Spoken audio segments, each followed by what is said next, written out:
Hey up. Vervoids. Nah. So, Doctor Who's got a long list of aliens that have appeared in like only one story or whatever else like that, hasn't it? And some we think of with great affection and wish they would come like the Draconians and for years the Zygons. And others like the Naimon, for example, we sort of consign to the bin of history.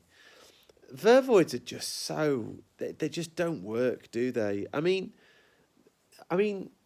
most aliens are men in suits, or at least they were back in the day, back to whatever extent. But these are just so men in suits, and that's, fine. That's not a major problem in and of itself. But then you get that whole headpiece, and they're clearly supposed to be plants, vegetable, and the head thing. Yeah, we can all have a giggle about that. The spraying things out of the face. Okay, I can stretch for that. I can sense where that is coming from. But they talk. I mean, this is the Pip and Jane Baker thing. They talk like everybody else. No time for congratulations or whatever he says. What? You're chuffing plants. That's not how plants talk, I don't think. I'm not, au fait with plants.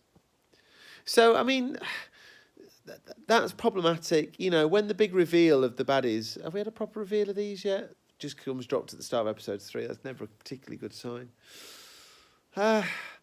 And there's nothing terrifically bad with this story. It's just, there's nothing particularly good with this story. I mean, it's not an abomination, by any stretch of the imagination. And there's aspects of it that are really good, like the relationship between the Commodore and the Doctor. That really works for me. And really works with this Doctor as well. It's nice to see somebody sort of having some level of authority over Colin. And Colin accepting that. That's a great thing. I still think Mel's a bit pantomime-ish, but as has been said, she is ebullient and joyous about travelling with the Doctor, and that's how it should be. So that's okay. The supporting characters are all whatever they are. I mean, Honor Blackman is a bit one note in this, which is a shame because we know she isn't one note. She's, fine actress. It's disappointing, isn't it? The trial stuff actually helped in this episode, I thought. Had a little bit of grit and pushing it forward. This whole conceit, though, of, somebody's tampering with the evidence, it just isn't followed through, is it, hard enough?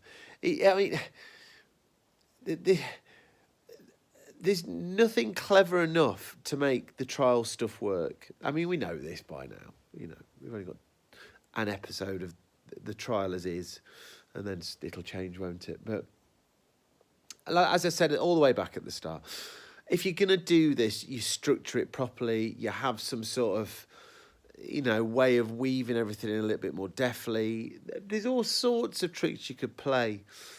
I think it's still quite bothersome that all the trial stuff's in one room. I know it's a courtroom, and usually you can make those things work.